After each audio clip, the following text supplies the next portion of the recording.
Pharma multi-channel meetup. Have I got your attention? How to engage and activate customers through conferences, communities, and content. My name's James Harper. I'm the founder and managing director of 28B. And together with Christine, who's one of our speakers today from Salamandra, we set up the Pharma MCM a while back, mainly just because we were curious what was going on and we wanted to have an informal space in which we could just hear from experts in different fields, not always from pharma, not always completely aligned to what we do, because you can learn from other industries and from other things and bring those in as sort of adapt and adopt. And that's very much what today's about. I'm just going to show a couple of context slides. Well, the first one is just to remind that Pharma MCM is the hashtag if you are that way inclined. And we do post all of the recordings of these meetings on the YouTube channel. Just Google Pharma MCM Meetup. And if you do happen to go there, do like and subscribe. But the reason for today, and in fact, a lot of our meetings recently at the Pharma MCM have related to this, is obviously COVID has impacted on our customers and how we engage with our customers. This is a doctors.net survey. It was actually last year. They're updating it at the moment. This is showing this channel shift from customers in real life or face-to-face towards a bias towards the internet and remote engagement. No surprises there at all. And the other thing to bear in mind, and I think this is the challenge, is this is just showing the increase in emails that were sent by representatives in this case, but you could also look at it from head office to our customers. So it's a very noisy, some might call it a digital pollution that's going on. And it's really important to look at what your value is you're offering, but also how do you build the community? And that's what our first talk will be talking about. How do you do more than just sort of send emails and hope? So how do you build the tribe around your events, whether they're online or in real life, in this case, online? Once you've got them to the event, how do you wow them? How do you do something that's different? How do you engage them in there? And that Christine will be talking to us about that. And then Dan will be talking to us about podcasts and audio first presentations and how that is a different way to engage our audience. And I have to say, personally, really, really looking forward to that. I'm a massive consumer of podcasts, so I'm really intrigued as to how that will work for our industry. That's before I hand over to the first speakers, just at the point on that. As an industry in prescription only, we are very quick to say we can't do that. We're very quick to ignore things that we think aren't feasible within our special industry. What I encourage you to think about today is what can we take from this? What works? And think about the value before we, talk about we can't do that. That's the first reaction. Actually, that should be the last reaction. If it's of value, then we should look to how we can adapt and then adopt some of these principles.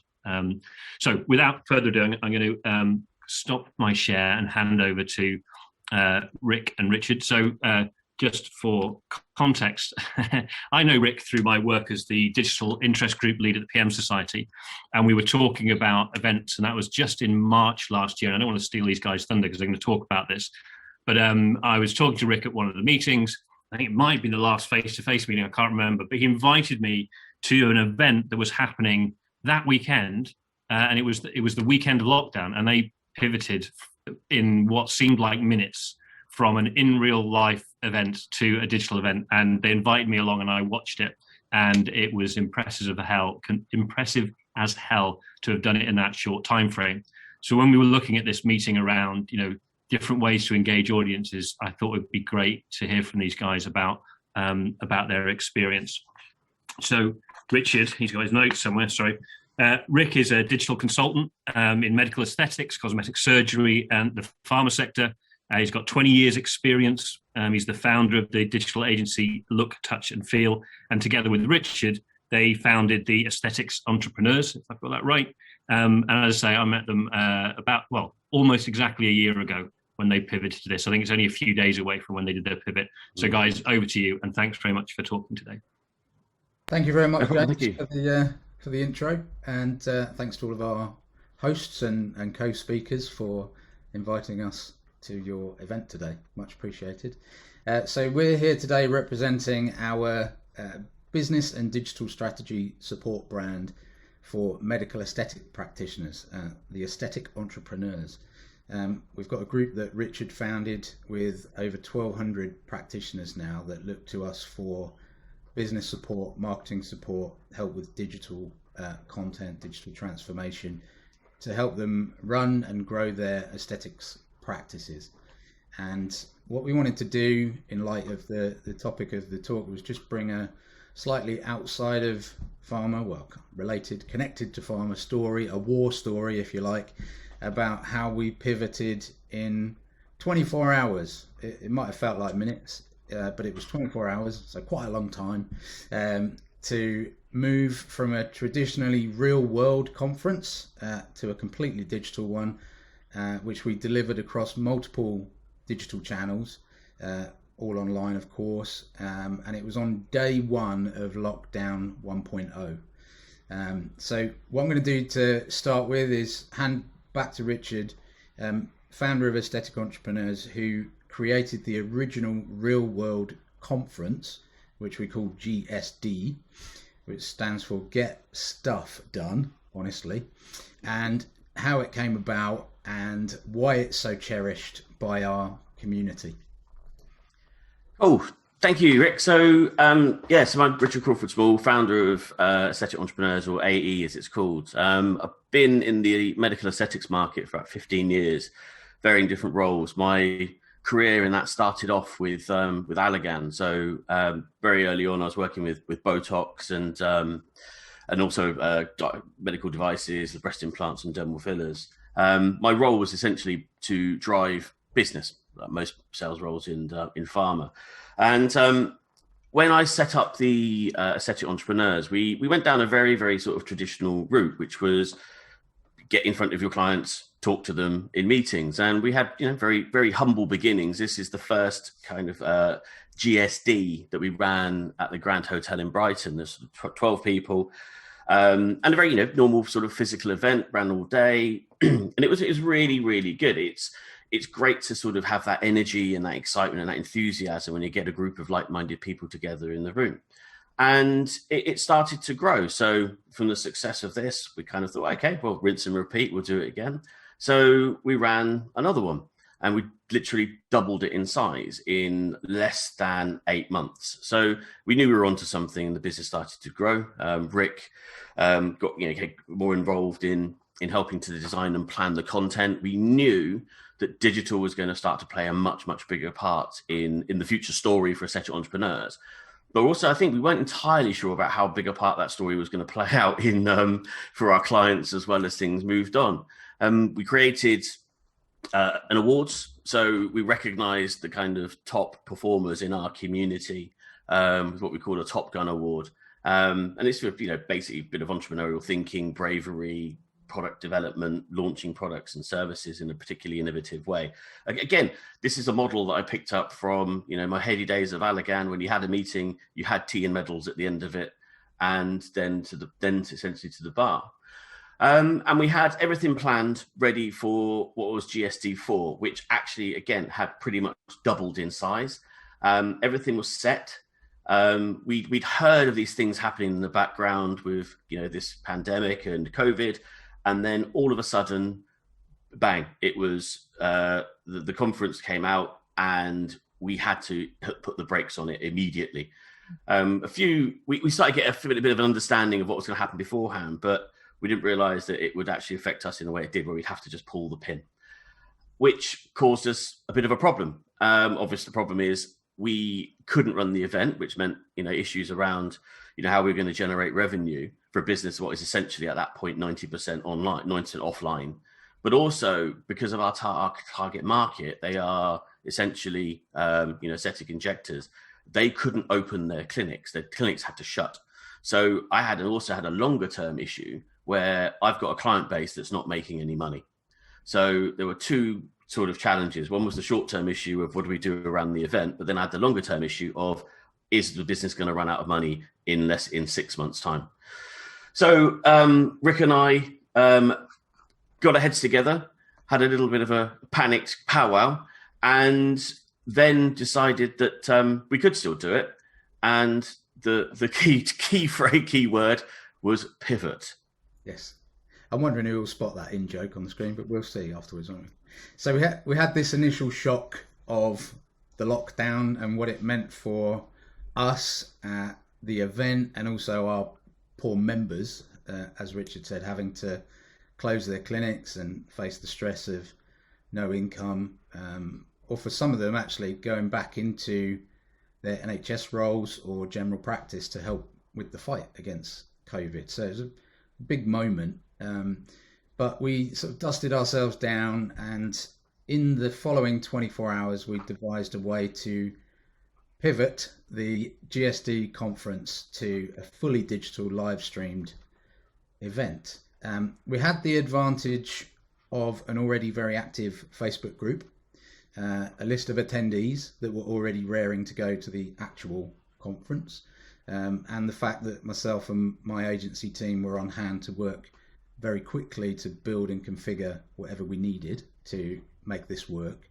And our plan for this first digital event was to run it across essentially 3 platforms simultaneously. So we had the Facebook group, where we created a dedicated subgroup just for the event with separate threads for each session during the day, the ability to post questions for speakers, Zoom, which was used to stream live into the Facebook group but still give us the ability for screen sharing, switching cameras, bringing on guests, etc., which at the time the functionality for that with Facebook for Business was very limited.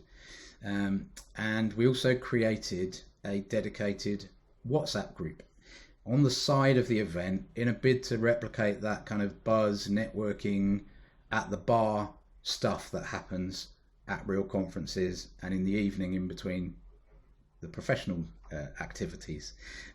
So we wanted to replicate that. So that's kind of the setup that we had in place.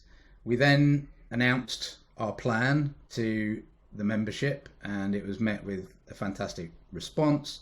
So we then spent the next few days before the day of the event promoting it within the group and within the chat to build up buzz and get people excited ahead of it, because don't forget, all of these people are just had a bit of a shock. They've had to shut their doors.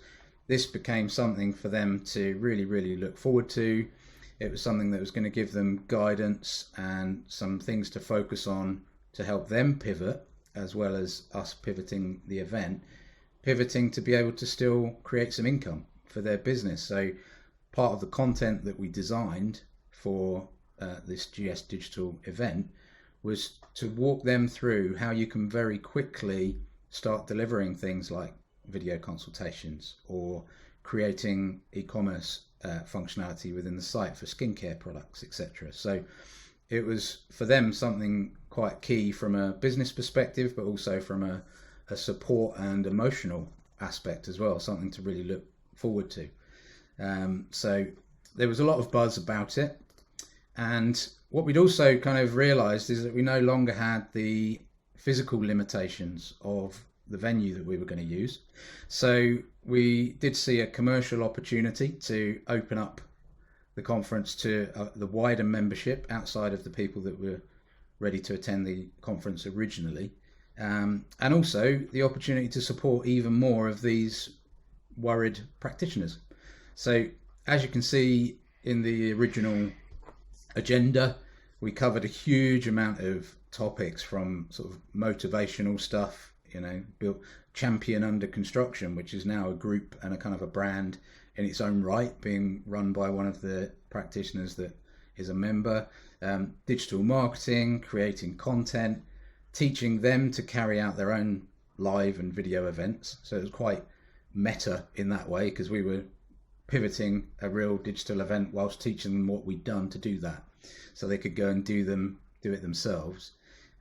We had guests from big brands in medical aesthetics as well. So we had the director of digital from Allergan and director of the Spark program come and speak at the event as well. So we opened it up to a wider audience, and this was kind of the content that was happening. So then on the 20th of March 2020, GS Digital took place. It had its own kind of sub brand. You can see that we were running sort of webinar style presentations. Everybody had merchandise for the event as well that was sent to them to kind of create a bit of extra togetherness around the event. So coffee mugs, etc., t-shirts, badges, and everything was completely live and interactive across all those different platforms. We'd also, and for a lot of the guys, this was a first for them as well, invited key members to become speakers, and we had interviews with Q&As with key members and practitioners sharing their experiences, their ideas for the lockdown as well. I presented a session on why they need digital, how can digital support and grow a practice even if your doors are closed, and that covered things like social media, email marketing, creating blog content, pay-per-click advertising, a big section on automation, so online bookings, automatically following up in regard to aftercare and referral processes, etc. And then a whole section on best practice around web design and development for aesthetic clinics. And then we provided entertainment as well, and tried to really think out of the box and provide some key kind of wow moments. So at one point, I had a couple of cameras set up.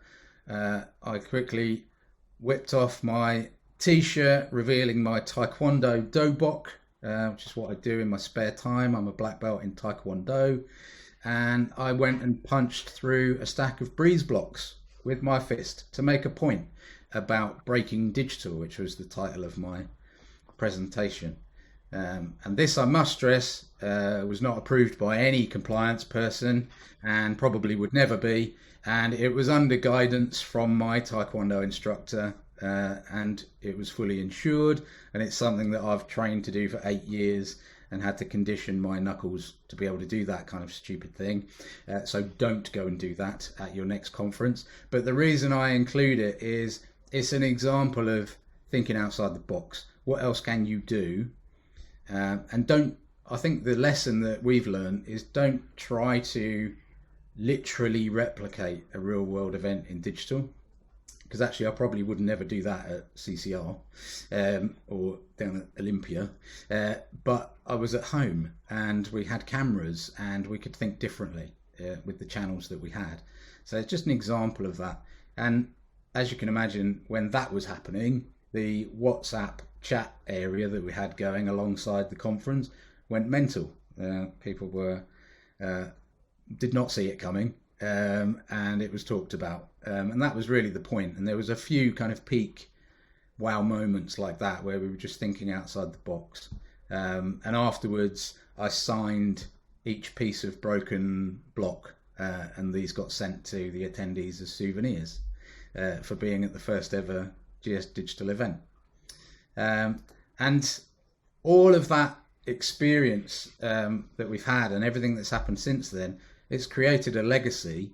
And I just want to hand back to Richard for the rest of this talk, really, to discuss a bit more about what we did, what it's meant in terms of legacy for us and for the people that we support. It's funny when we were going back through these this story to piece these together. It became clear that actually that GSD event was a far more of a kind of a pivotal moment in this journey than I'd originally sort of seen it. Because as Rick sort of said, that one of the key things that we did is as we learned how to do what we were doing, we captured the information, we captured the process, and then we taught our clients how to do it because we were using pre-existing technology. That was the reason we were able to pivot so quickly, is we didn't have to create anything new. We already had a community, we already had WhatsApp, we already had Zoom. It was just a case of pulling them together in a way that worked and enabled us to deliver the content in a way that we wanted to deliver it. And so we realized that that's something that anybody could have done. Is it gave them the tools and confidence to be able to communicate to their market in a way that they'd never done before, but they had to because they couldn't physically open. So they were able to remote sell things like skincare, add different layers to their offering. They were able to build online shops. They started to look at things like Shopify. So it opened their minds up in a very different way, which then meant that the support that we gave them changed, and it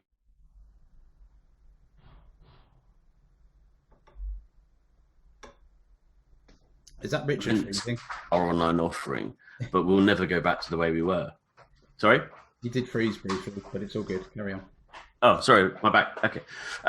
So the kind of lessons from it was obviously, changing the way that we spoke and talked to our clients, but also realized that I wanted to be able to deliver this as in our own kind of castle. We built castles on other people's land. So we started then looking about creating our own system, which was Matrix, which is now gives the ability to essentially store courses, videos, blogs, podcasts, etc. on our own platform. We can live stream through it as well. And it's also a place where we can now hold our community centrally. So, because one of the big challenges of doing this still thing with existing tech is that it's spread out all over the place and not all of it talks particularly well. At that time, I remember Facebook and Zoom were having real problems in connecting, and sometimes it was pretty hit and miss as to whether it worked or not. So we wanted to build something that had some stability, because this was the future of how our business was going to run, and we needed to have control over it. So the legacy for our business has been huge. And also off the back of this is other providers have seen how we've done it and are interested in what we're doing. So we're now looking and talking to different companies to go, right, well, this is what we did. This is our platform. This is our setup. And this is how you can kind of do this as well.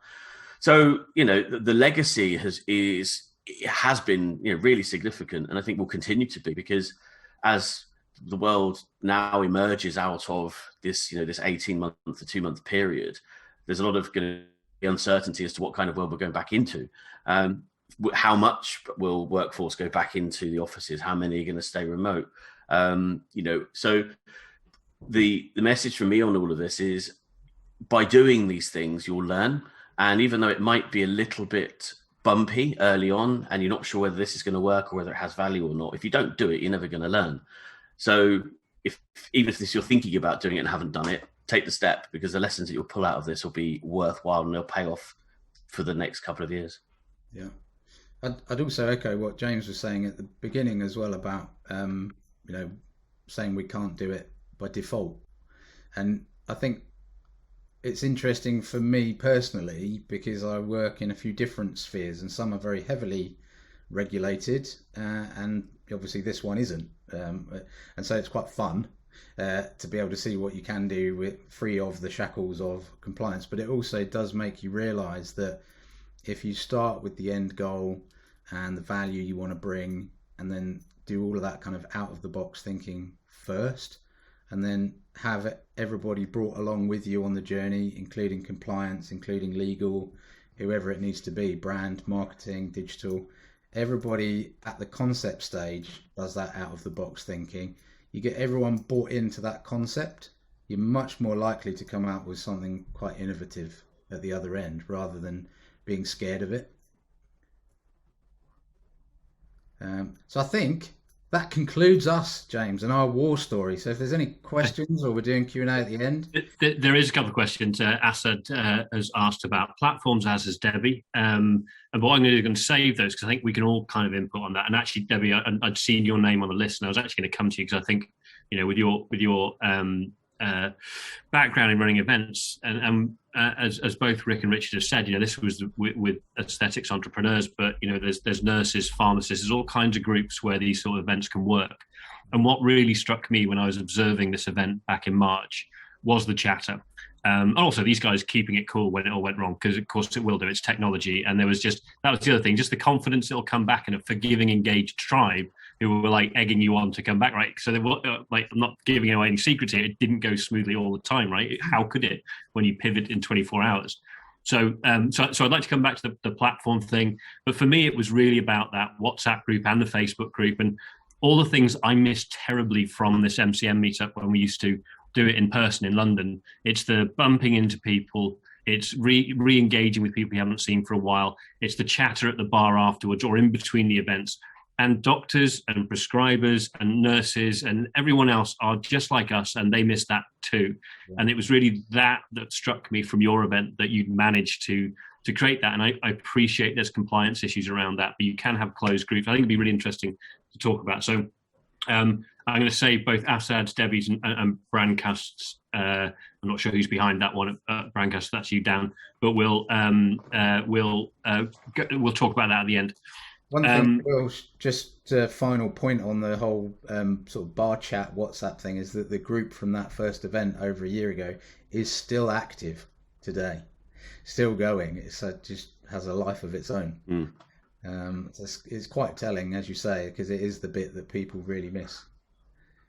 Yeah, and these events are great, and I really enjoy them, but there's that feeling that you haven't got that two-way dialogue, and we're hoping maybe when we do the discussion at the end, I'm reliably informed by Abby, who's running the back of this, that we can let people talk. And it's great to see the questions posted, but there's nothing like having a proper discussion. So we'll see if we get time for that in the end.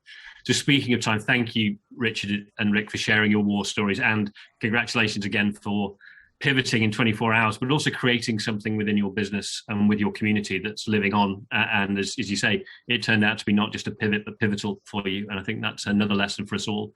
When we bear in mind that 28% of primary care and 22% of secondary care clinicians are not expecting to see pharma face-to-face after this, these sort of things are important to be thinking about. As is when you've done all the hard work of recruiting people to your event, and they turn up, and it's all about what can you do in that event in terms of content. So that's my crowbarred segue in to introduce Christine from Salamandra. Christine and I go way back. We set Pharma MC up together. They do great work for us here at 28B in the animation and 3D modeling space. And I know that they're just bursting with creativity. And it's that sometimes in our industry we can be afraid of. So without further ado, I'm just going to hand over to Christine to take it from here. Thank you. I'm just going to share my screen. Fantastic. So hi everybody. So as James said, I'm Christine MacKay from Salamandra UK. We are an animation studios. We've got studios in Eton and Dundee, and we work primarily in the B2B space. Helping our clients to visualize and convey complex messages using animation on 2D, 3D, stop motion, AR, VR, and motion graphics, and the whole caboodle. And our talk today is on from AR to virtual staging, a facelift for pharmaceutical presentations. So make sure that the technical things work. So you may have noticed our little mascot Sal in the back doing his little samba behind me and Abby. We get lots of comments about him, and he's very popular, but most importantly, our brand gets remembered, and that's kind of why we do it. And for pharma marketing, COVID has created lots of things, including separation, stagnant brand awareness, inability to build trust, lack of face time, of course, with your clients and audience and network.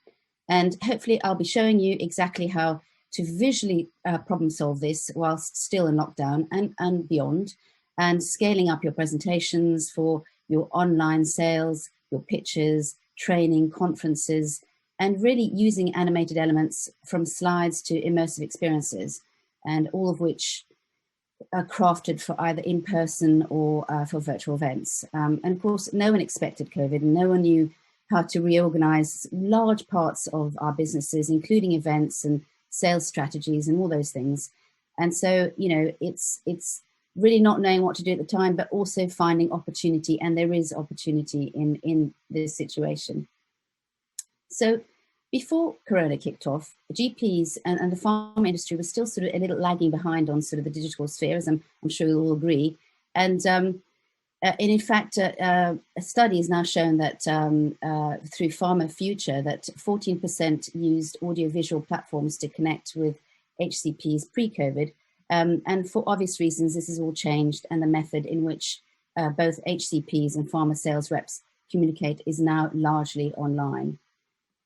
So it's not just the sales reps, though. 73% of GP practices are now liaising with their own teams via softwares such as Zoom, in comparison with only actually 3% just a year ago. So now we're accustomed to online practice, and we know that the audience is in the same position. It's really time to dazzle everybody. We are now used to being almost fully online, as those stats that James shared with us earlier on, but very few brands are actually embracing it and making it exciting enough to fully engage their audience. And it's not until we start embracing the existing platforms that we'll be starting to really make a dent in our marketing efforts. More especially because it seems that this new normal is here to stay, with a third of HCPs believing they won't be going back to seeing, face-to-face reps anymore. So really changing the ballpark with regards to how we communicate. We've all heard of Zoom fatigue, and I'm sure we've all experienced it. And interestingly, the science behind it can help us understand why we feel so tired with all these audiovisual communications and how we can actually overcome this lack of engagement. So the Psychiatric Times states that audio has been proposed as the main reason why video meetings are draining, and because the millisecond delay in virtual verbal responses negatively affect our interpersonal perceptions without even any internet or technical issues, as this chap is showing us. He's already fallen asleep. So cognitive factors are also likely to contribute to fatigue, as an increased ability to virtually multitask threatens our attentional capacity. Exploring such etymologies has given us a deeper understanding of those fragile intricacies that make up those precious in-person social interactions we had before COVID. A core psychological component of fatigue is the rewards versus cost trade-off that happens in our mind unconsciously. So basically, at every level of behavior, a trade-off is made between the likely rewards versus the cost of engaging in a certain activity.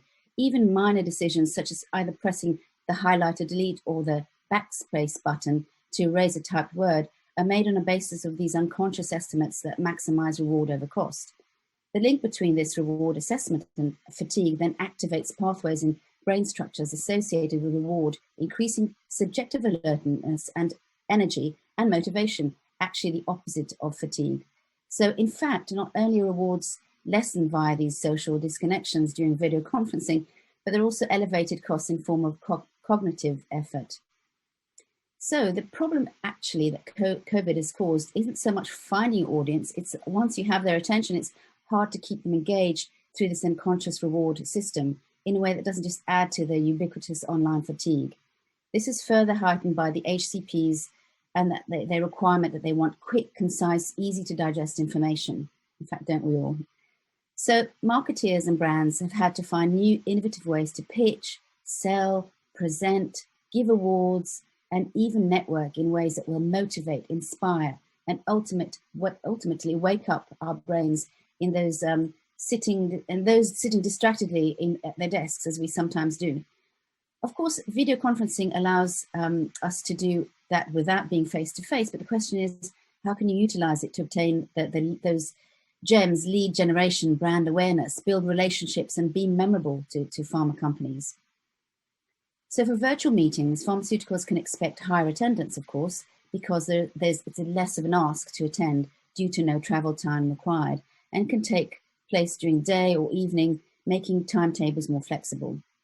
And virtual conferences are more affordable, allowing even international attendance at minimal cost, and can take place at any time of day and night, as I mentioned, and they can also be recorded for later viewing or sharing, and are better leverage for longer lifespan of the asset, such as this talk, which will later be, is being recorded, that you can later view. So pharma platforms are crying out for content, and animated content is more immediate, memorable, and stays in your long-term memory. And of course, it's more easily shareable without the need of the rep to be present. So it can cover a wider geographical area and engage with larger groups in a short amount of time. So win-win all round. You can make sure that you're using your audience with the mental stimulation they need to engage with your brand through the perfect marriage of quality content and engaging visuals. Take webinars, for example. If you're trying to communicate how to use a medical device even, what would resonate better, a long verbal explanation or an engaging visual, which will stay in your long-term memory? In fact, in healthcare setting, patients receive healthcare statistics via an infographic 2.84 times more likely to understand their condition. Sorry, I'm not making sense there, but they're more likely to understand their condition 2.84 times than visually than they are verbally. So hence it makes more sense to include visuals in your marketing or explanations or your webinars.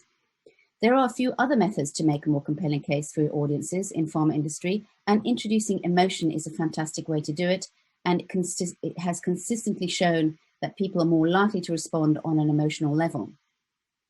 However, clinicians are not interested in lengthy emotional appeals. They want quick information delivered in a concise, easily digestible, and memorable way. Take these posters as an example. The Canadian Cancer Society released a campaign warning people about the effects of flavored tobacco. So these posters themselves tick every box. They're eye-catching, to the point, and poignant. The only thing we'd say they're missing is a bit of emotion. So, as an example, last year we had the pleasure of working with a global pharma UK company on an augmented reality sales campaign that seeks to connect the HCPs on an emotional level to increase the awareness of a disease and treatment of infected infants. The AR experience took the HCPs on a 24-hour time-lapse of an infected infant while laying in a crib, then later eventually in a hospital bed. The AR campaign worked so well for the reps that they widened its reach multiple times. From the UK, the campaign went to EMEA, to Asia Pacific, to the US, and then went global. The emotive part of this campaign helped keep it top of mind and memorable to the target audience, and we localized the babies for every region.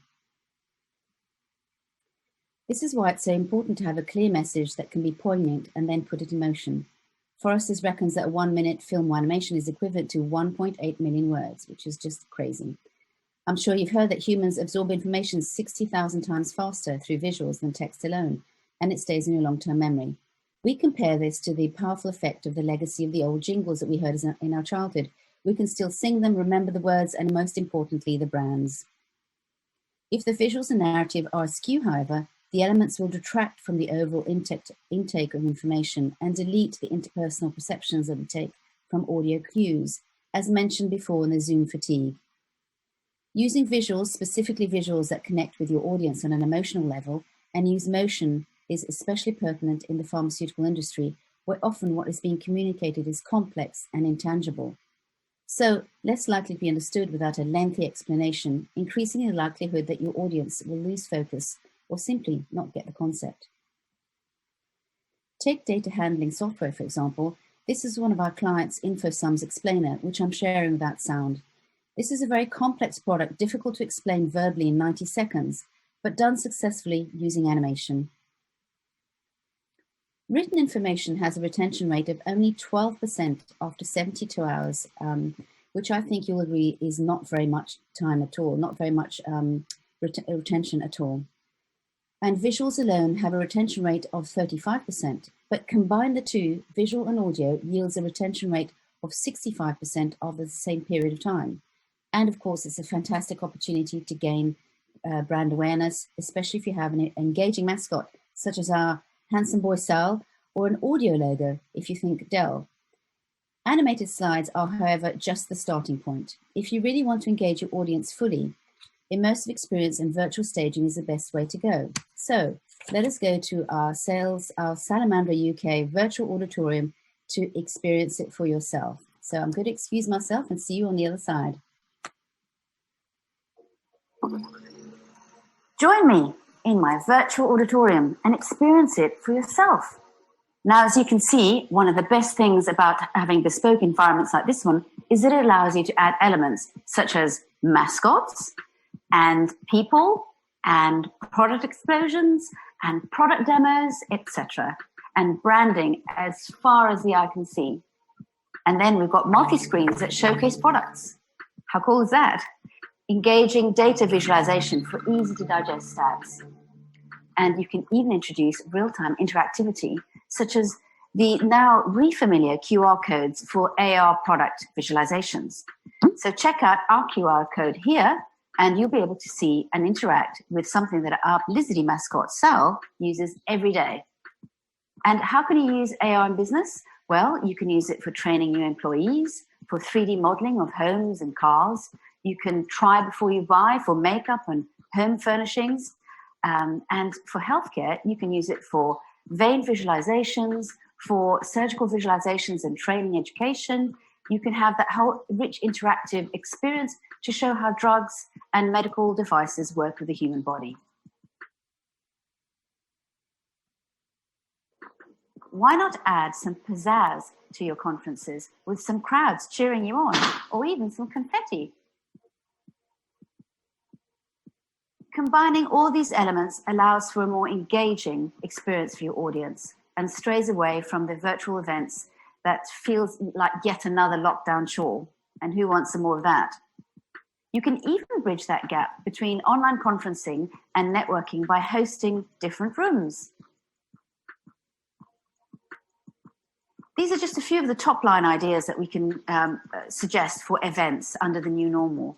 But you can create something even more special with a VIP room and special training and online demos that you can actually take part in using VR. So really, imagination is your only limit. And with this kind of technology, you can bridge the gap between what was originally face-to-face to now being totally online and capitalizing on all the technology that's there at your fingertips. Well, that's it from me. Thanks very much for listening, everyone. And now back to James.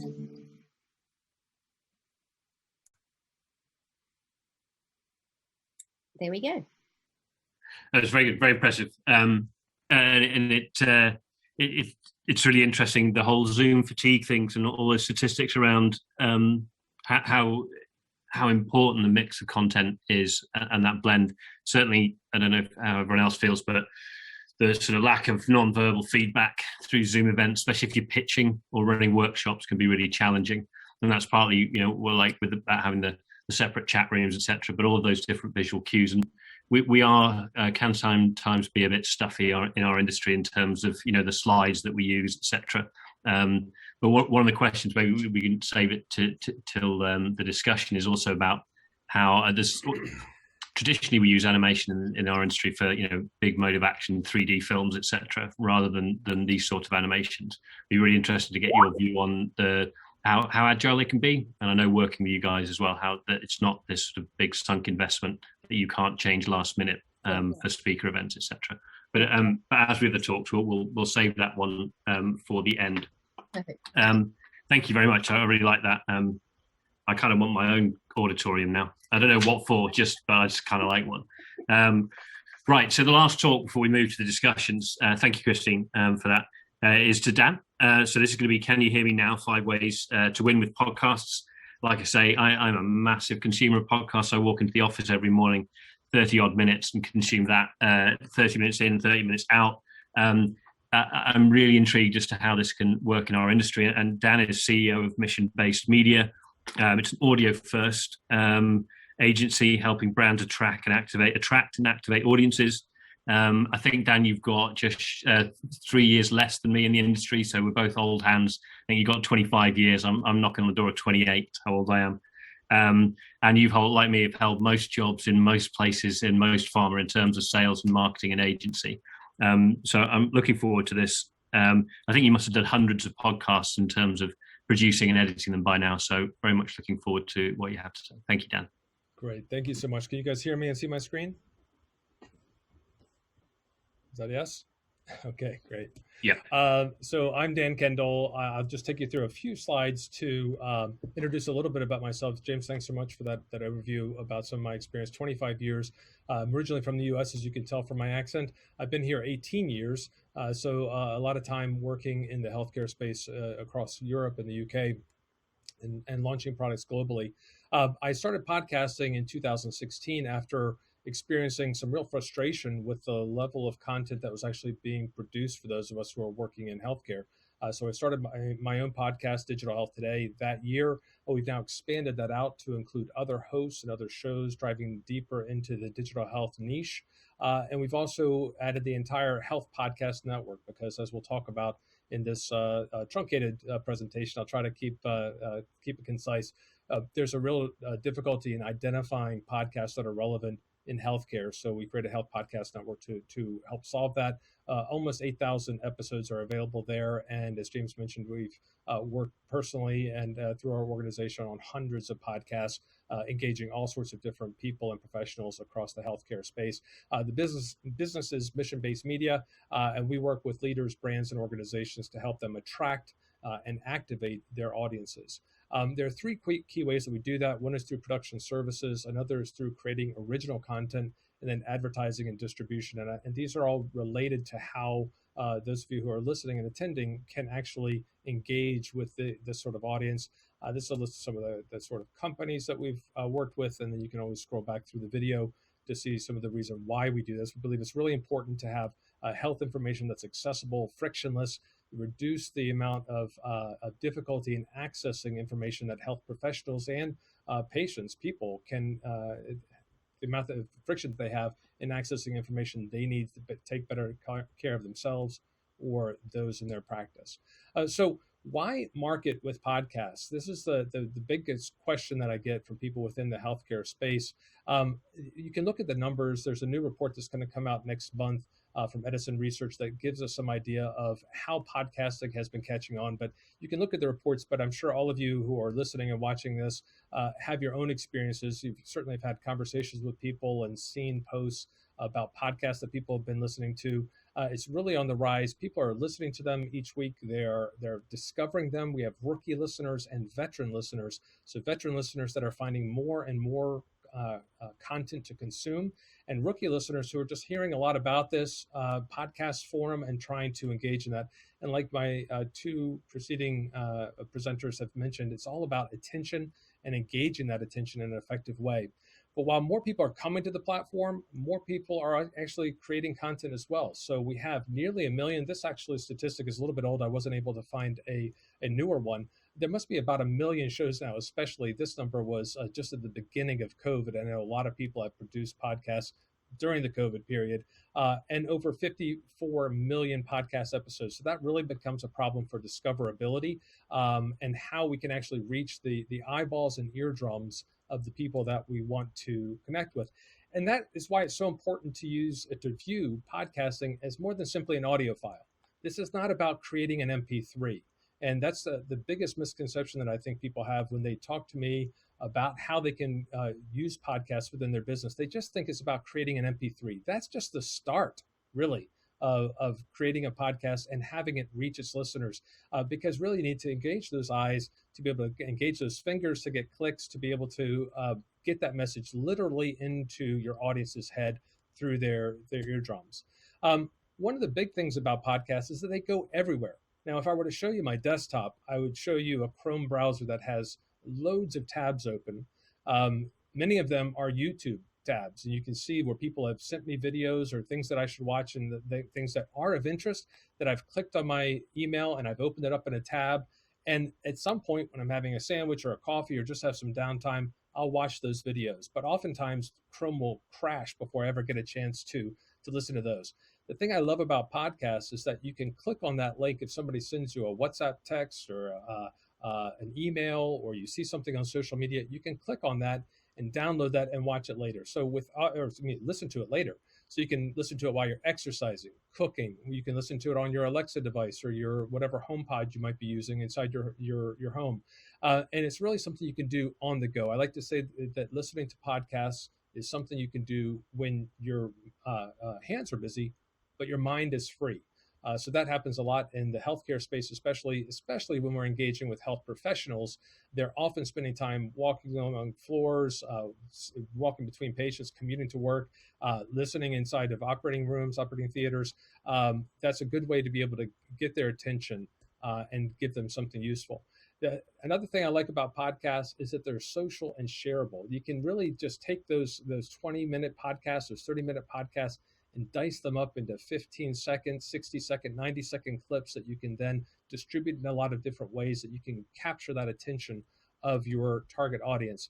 And they're discoverable and accessible. People can listen to it on their laptop, on their smartphone, on their home device. So you can co-brand with these big organizations like Apple, Spotify, and Google and get your brand and utilize those distribution platforms to connect with the listeners of your content. And then you can also see I have a Health Podcast Network listed there as well. That's another niche market or niche network where you can connect with people working in the healthcare space.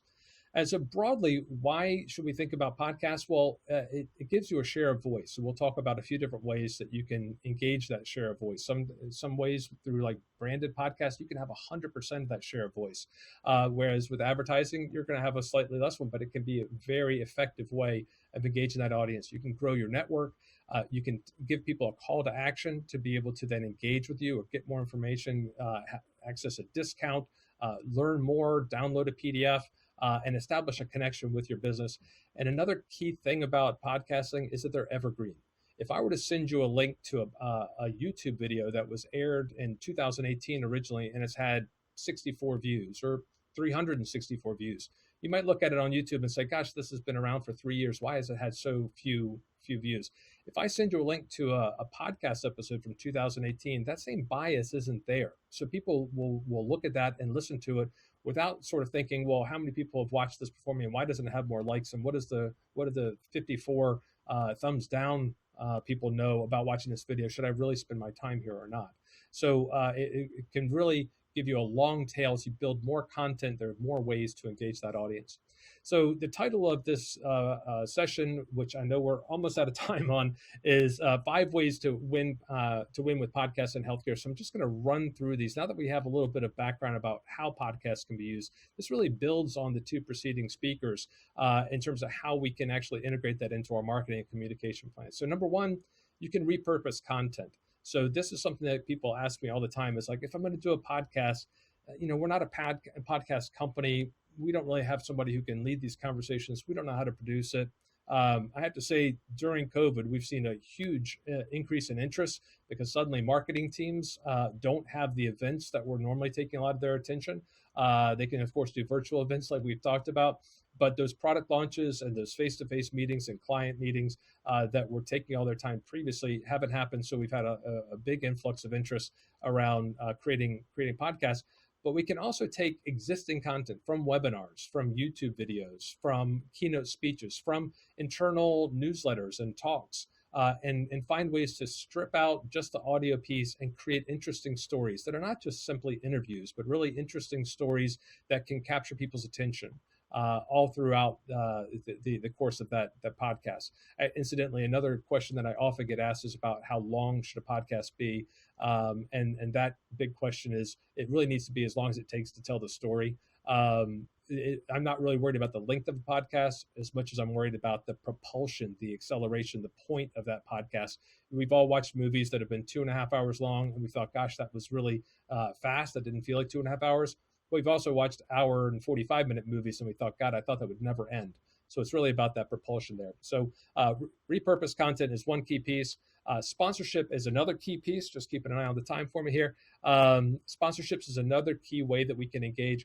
If you go to healthpodcastnetwork.com, for example, we don't produce all the shows there. That is a distribution platform where people can put their content, because we're trying to attract more eyeballs to that spot where people can discover new things that are of interest to them.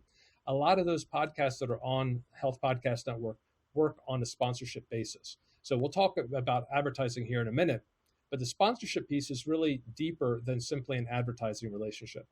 Sponsorship is more like an influencer relationship where you're talking with an actual creator and you're looking at their content and their audience, and you're injecting yourself into that conversation, pulling up a third chair to that conversation through web display ads, through social media support, through sponsored blog posts, and yes, advertising as well. But then also some podcasters will actually create bespoke sponsored content as a podcast within their series. So sponsorships are another great way to have a little bit of an arm's length involvement with a podcast series that's really reaching your audience, puts you alongside that influencer, and helps interject you in some of those conversations. The third thing here is targeted content. And targeted content really is, what I mean by that is it's third-party content that's really focused in on that area that you want to work on. So here's an example. We're creating a library of podcasts we're calling Health Unmuted. And the Health Unmuted library has right now about 30 different topics, which are both conditions and therapies that we're working to address. And each one of those podcast series are arranged between 6 episodes and some are up to like 15 episodes about that specific condition or therapy. These are 2 series that we're working on around diabetes. We have a type 1 diabetes podcast and a type 2 diabetes podcast. So we're actually focusing in on giving people that helping hand right at the point where they're diagnosed with something, with a condition, one of these 2 conditions. It helps them and their caregivers understand how they can take care of themselves better. That sort of targeted content that really is reaching the eyeballs and eardrums of your users. They could also be healthcare professionals. We're working on some direct to healthcare professional targeted content as well. That can really assist you when you have the sort of audio ads that we'll talk about in just 1 minute. And just because it's targeted with audio first, it doesn't mean that it's audio only. So like Christine was mentioning, you can use all sorts of additional tools. Videos are really an important thing. Transcripts that are in English, but also transcripts that can be translated into different languages. So it can help with the SEO, it can help with the reach, and help with the understanding and the engagement of those listeners. So providing downloadable PDFs, quick tip guides, and conversation guides are all good ways to be able to utilize the podcast as one part of a multifaceted, multi-channel communications tool. Podcast advertising, just 2 things left to touch on briefly here, guys. Podcast advertising, I really want to make sure that I mention this because this is a really key way to think about how we can get messaging out about drugs, about treatments, about conditions. I know we have lots of regulations in Europe and they differ between here and the US and different parts of the world. But with audio advertising, we have a variety of different ways that we can target different markets with different messaging. So having something as simple as what I've shown here, this program was made possible with support from blank company, or a call to action saying, hey, we're running an accelerated program. The application deadline is April 3rd. So make sure you get your applications in. Not only can we create that ad and insert that at the beginning of an episode or a series of episodes, we can also target that geographically. So we can actually make sure that ad that's aired in the UK is different to what's aired in continental Europe. We can actually target around zip codes. We can target around Austin, Texas, or Boston, Massachusetts. We can target around Hove or Brighton.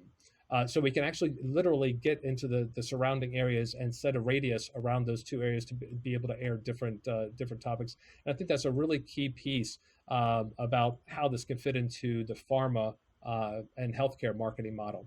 And then the last thing I want to talk about quickly is branded podcasts, because this is really where the show is literally yours, where we can get involved from the very beginning in identifying who it is that you're trying to reach, who are what is the storyline that you're trying to create, and how are we going to go through and create that? So when I was listening to Rich earlier, he mentioned Allergan, and this is one that came to mind. This is a great branded podcast series that Allergan has created. It's aimed at consumers, and so people who are considering having plastic surgery, but it's done in a very engaging and informative way, and it's created by the Allergan organization. So that's just one of many. We're working with Roche on different projects. We've worked with Novartis on internal and external facing projects. We've worked with Elsevier, another leading UK company, around some education tools, specifically around COVID as well. So having a whole podcast series, you get to really shape it as your own. And there's a few things, there's a lot of things that a branded podcast is. There's simply a lot that it shouldn't be, which it shouldn't be an infomercial. Nobody wants to tune into a podcast that's just us talking about how great we are as an organization. We really need to think about making something that's engaging and useful for the listeners. The primary person we need to think about is whoever's listening to that podcast. How do we give them something worthwhile? It's on brand, so we can make sure that we have the right tone, the right music treatments, the right messaging that supports the overall brand of your organization. And it also creates really positive relationships. I've been podcasting for nearly 5 years, and I've had this experience with a lot of people that I've come into contact with, and a lot of the shows that we've produced, where people say, gosh, I had no idea how much people would feel that they could have a relationship with me having simply heard my podcast for X number of months or years. And that experience is really true. I mean, if you think back, we really have been living for millennia by passing along oral traditions about when to harvest and how to pick a mate and how to choose leaders. We could stand to revisit some of those lessons, I think, when we look at some of the recent history. But we really, as a race, as a human race, we really rely on oral traditions and being able to connect to people through the spoken word and through exchanging information in that way. So being able to create that relationship and share information that's very easy to retain and also supported with videos and PDFs and other materials is really important. So that's my final slide. Thanks very much for your time. And if anybody would like to get in touch with me to learn more, I'd be delighted to have a conversation. That's great. Thanks, Dan. Really interesting. I have to say, I like tweakments. I've never heard tweakments before from Allergan. I don't know if Rick, that's up your alley, or both of you, Richard and Rick, but tweakments. Anyway, Richard hates that term. Not a fan of that at all. I'll retract. Okay. They're being involved in the creation of the brand for that podcast and doing the promo campaigns for it. Okay, cool. So yeah, of all of these things, like this is where you're thinking, what can we do in our compliance environment with this? But we do disease awareness and all the rest of it. But and I can see how that could work. And when you think about how popular podcasts are, I mean, it still blows me away that Joe Rogan hits 190 million downloads each month, right? And love him or hate him, but and it's really interesting when you say, Dan, about forming a relationship with podcasters that you don't do when you're watching on TV. I do feel like I know most of, some Sam Harris to Joe Rogan that I listen to on a daily basis. I feel like they're my busy mates already, even though they don't know I exist. So it's a really impactful form. We have got a series of questions from the audience. So to be fair, I'm going to go through these. Abby, did you say we might be able to let people speak? Because Assad I'm assuming that's Assad from Iceberg, has got a couple of questions. So I don't know whether we can let Assad just ask his directly. Sure. If you want to, Assad. If not, I will ask you. There we go. Hi. We can hear you. Hello, fantastic. Thanks to everybody for the excellent presentations, and thanks, James, for hosting this. And I had a couple of questions. One is, other than Zoom, which webinar platform would you recommend? That's the first question. And the second question is, which back-end streaming service do you use, like Vimeo, for example? Because one of the things that we find issues with various different webinar platforms is the speed and delays, slides being delayed compared to the video and so forth. And so, it'd be good to get your recommendation on those couple of things. Over to the panelists. Have you got any views on that? We use Zoom and Vimeo, both pretty extensively, I'd say. I don't have another preferred platform for webinars and conferences, to be fair. I don't know about anybody else.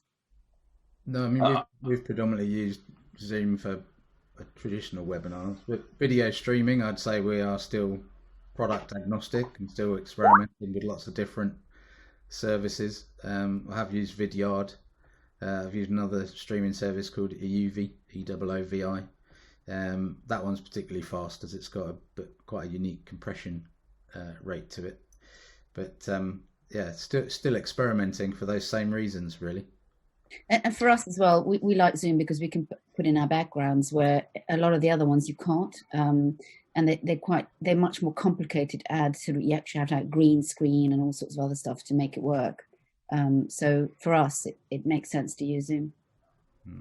Yeah, there is, unfortunately, there's still no ideal system. I'm trying. It's a constant, evaluation. Ecamm, Zoom, all these different systems. StreamYard. In terms of streaming, I actually use YouTube. I use YouTube Live at the moment. We put it straight through that. So using a system called OBS into YouTube. But the thing is the more you dig into it, the more, as Christine said, the more complicated it becomes. So you've got to just find that balance between how deep into the tech rabbit hole you want to go to make it really work for you as you need it to work versus just getting it done. And if it's just getting it done, go for Zoom, something like that. If you really do need something that you have to start looking at a bespoke option. Yeah. I'm going to have to try another 2 or 3 products because I just got my live badge on LinkedIn, and I'm gearing up to do my first LinkedIn live, and they've got only certain products that you can use for the back-end streaming, and none of them are ones that I've already invested in. So I'm going to have to try a few more, and then I'll have some more reviews for you. Well, Johnny Ashworth, who's got a question, but also is I think with background is in film. Johnny, you're recommending StreamYard. I don't know if you just pull Johnny up from that, if you've got some sort of hardcore technical background on that. Yeah, we've done I've done a few events, and yeah, I got my LinkedIn badge through, which was very exciting. And yeah, StreamYard worked well with that. Managed to run an event through YouTube, LinkedIn, and Facebook at the same time.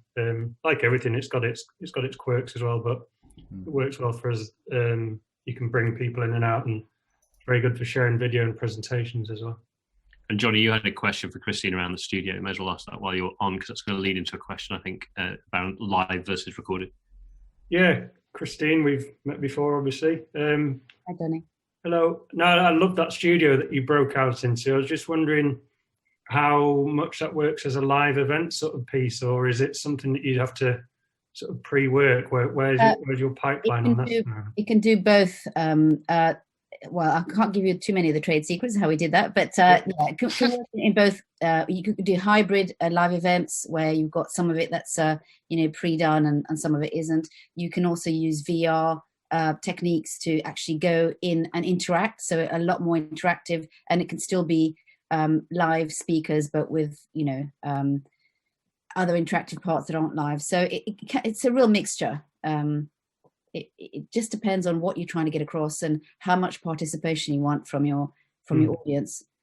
But a lot of the technologies are very malleable. It's just about kind of thinking the best way and the logical way from beginning to end, what your touch points are going to be and who's going to be doing what, when, and all that kind of stuff. So as long as all that's sort of worked out, and of course I've got a huge, sitting room here. That's why we could do that just now.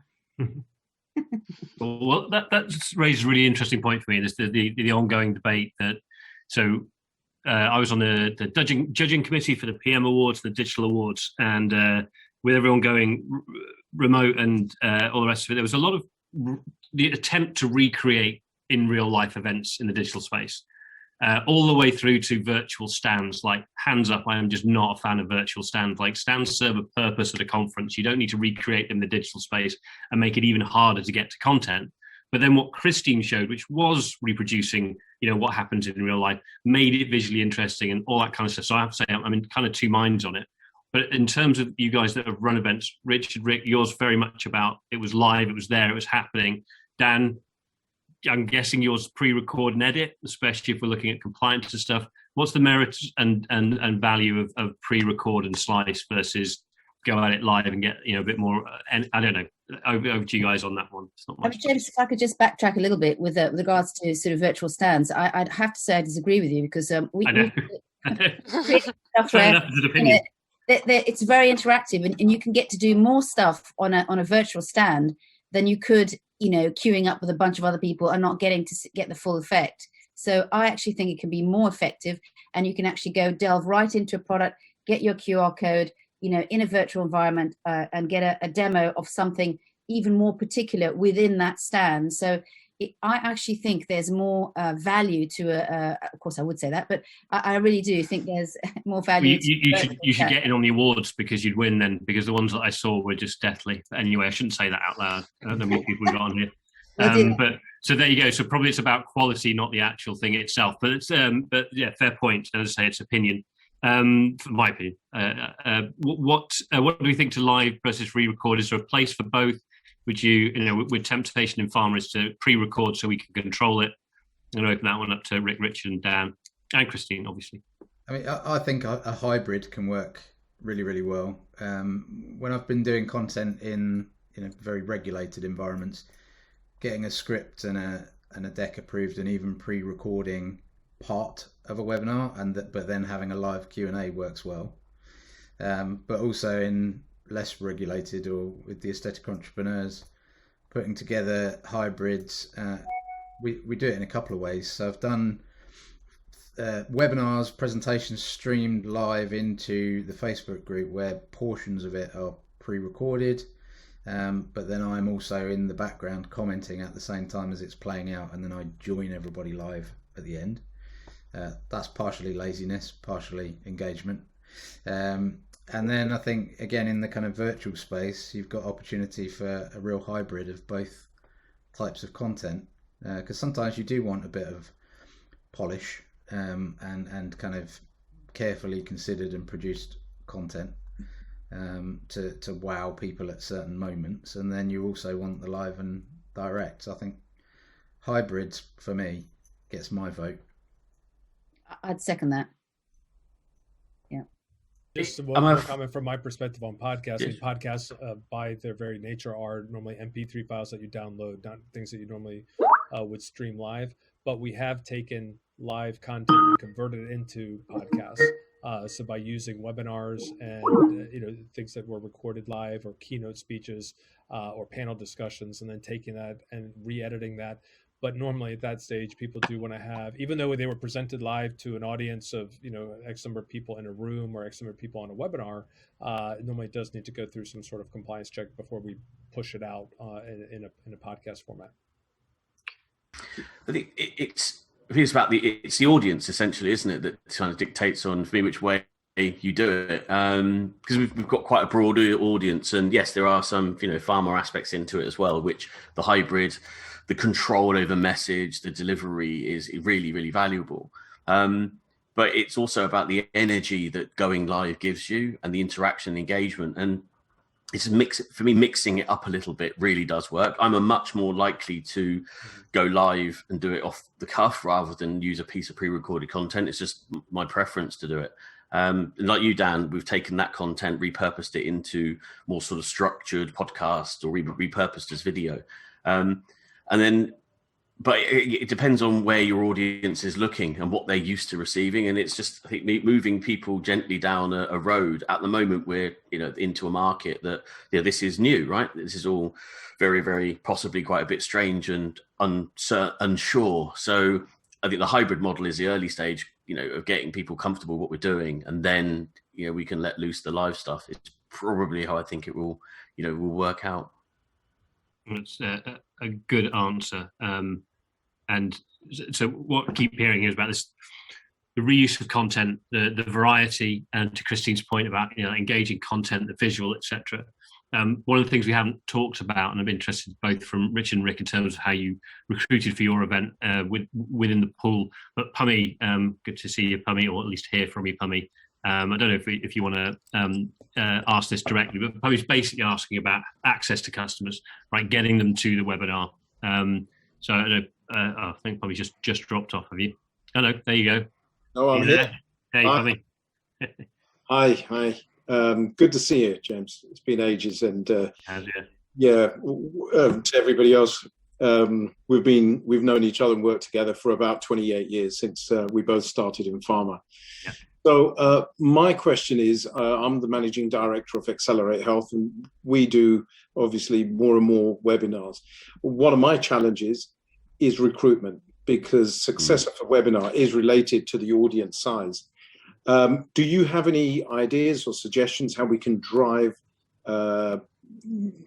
participation by ensuring that lots of people are recruited?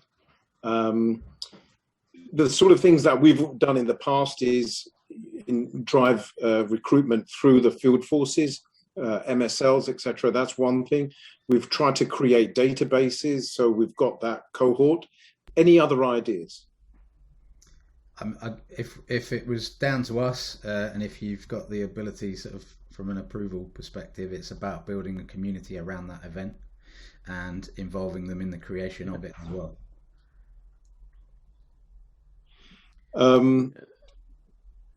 And yes, I think what a lot of clients are looking for is something a little quicker.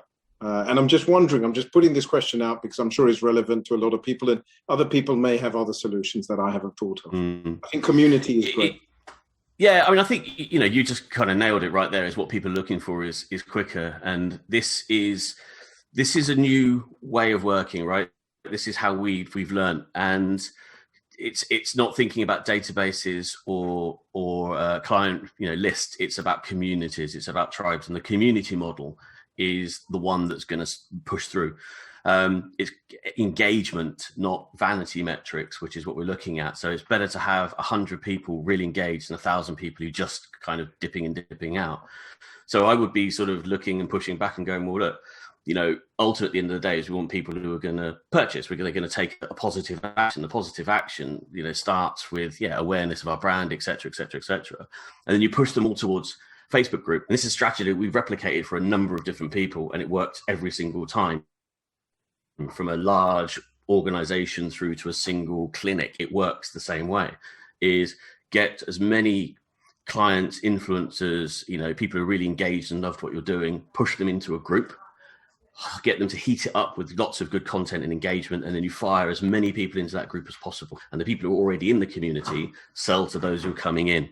And then you drop in about the webinar and the content. And that's how it goes. It takes longer. It does take longer. But at the end result is you end up with a much more engaged audience who stay with you. And it's just got a much longer tail. But it's not something that you can do quickly.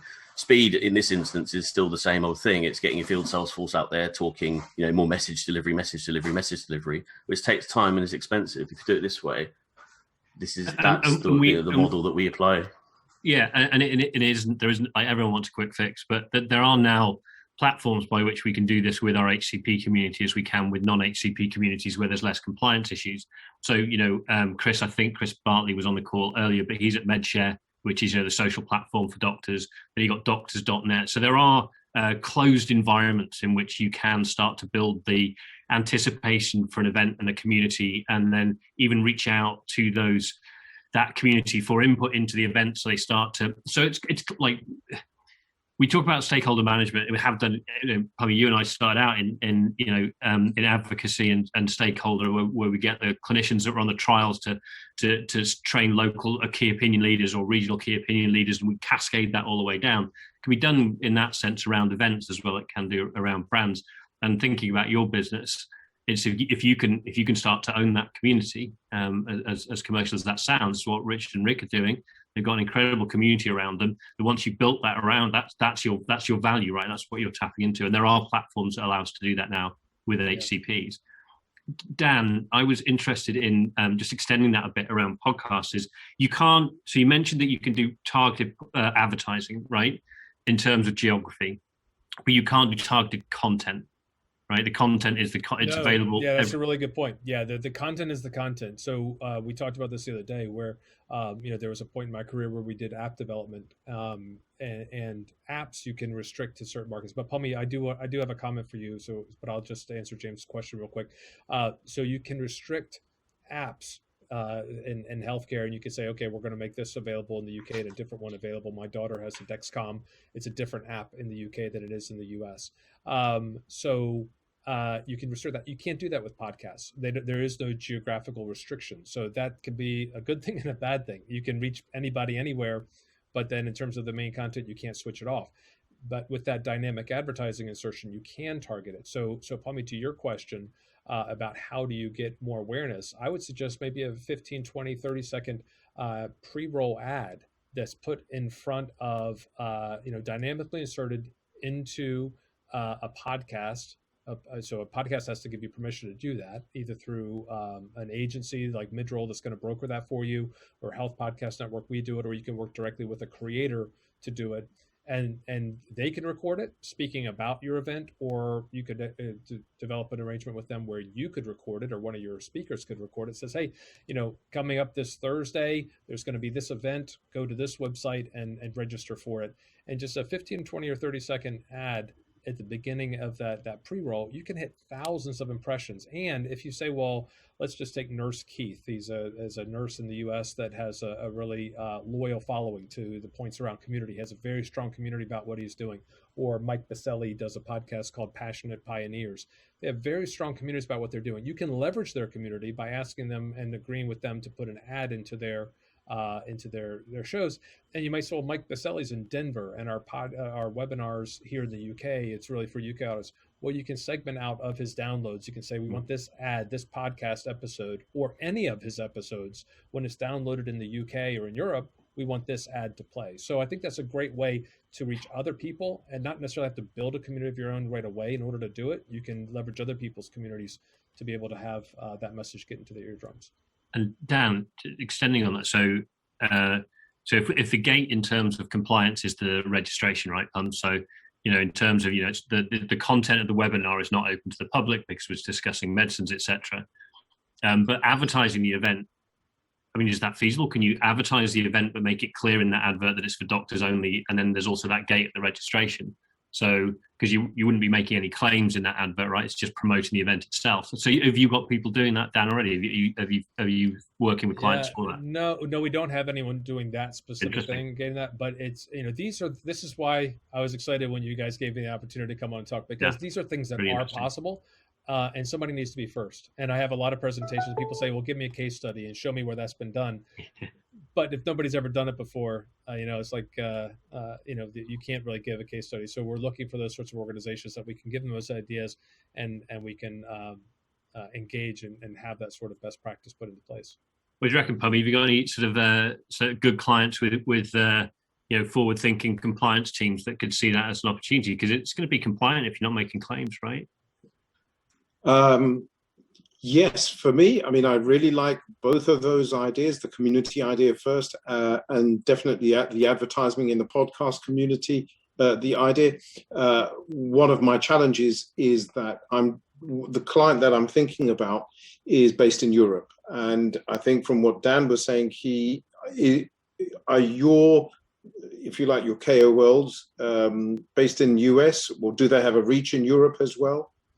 So are you referring to the different podcast creators? Yes. Okay. No, they're all over. We have some in Europe, Australia, and the US.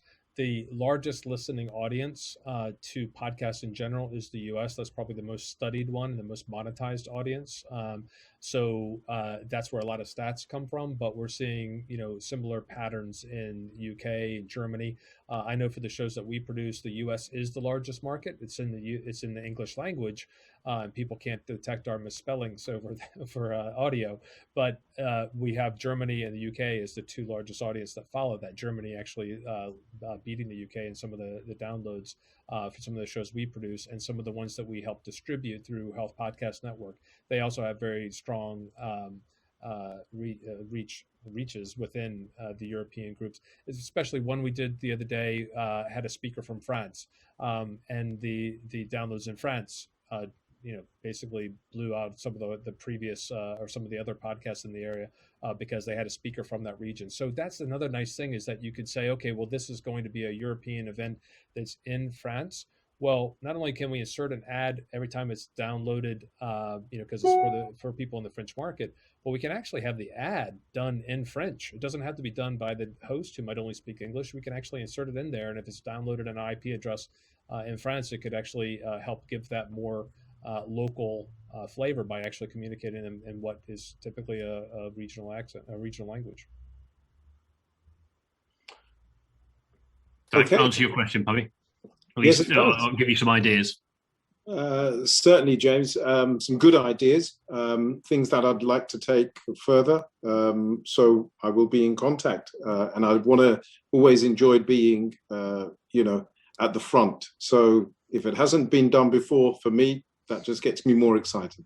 Cool. Yeah, and you should be in touch with Salamander around getting your content a bit more spicy. Spicy, the right phrase? A bit more engaging. Not that I'm saying your content's not engaging, probably. Don't get me wrong. But James, actually, while the mic is on, I have a question for Christine. I have a client who, when I saw Christine's presentation, have you ever done a visual to show how an inhaler should be used properly?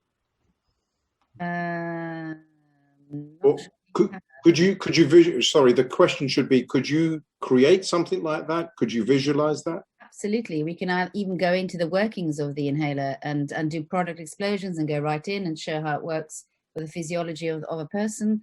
We can do it photorealistic, abstract, painterly, whatever style you want. I'll get you to introduce, and same for Dan. Cool. Thanks, Pammy. Asad, I saw you had your hand up, Asad, earlier. I don't know if that was something you wanted to pick back up on, or whether you had a comment.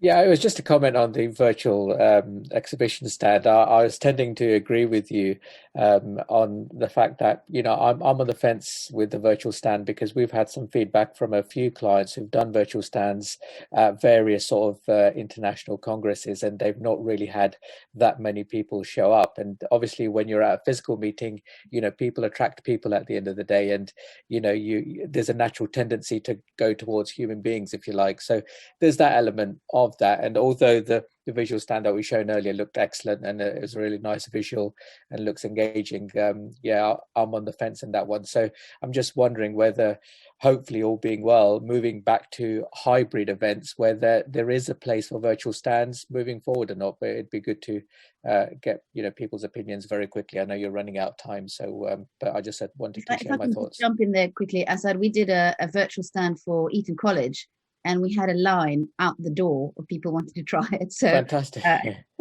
It's, I mean, everybody loves new stuff. To Pumi's point, I mean, it's we all sort of gadget mad and want to try something new, and I can guarantee that it causes a lot of sensation.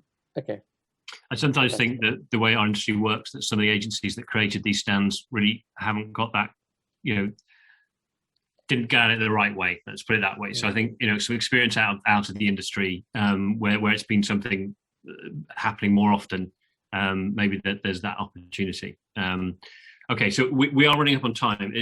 We have just there's a couple of questions, but I know both Paige Medical and Claire from Browncast have left, so I'm going to ask the panelists to answer those. So if anyone's looking at those questions, wondering if they've been answered, ping me a note if you want the answer to those, but we won't take up any more time past this.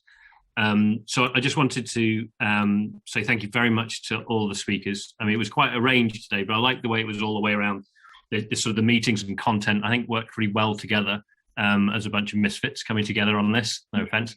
But I think we can all count ourselves as coming at this from very different angles, but all around the same. How do we engage our customers? How do we impress the hell out of them once we brought them in?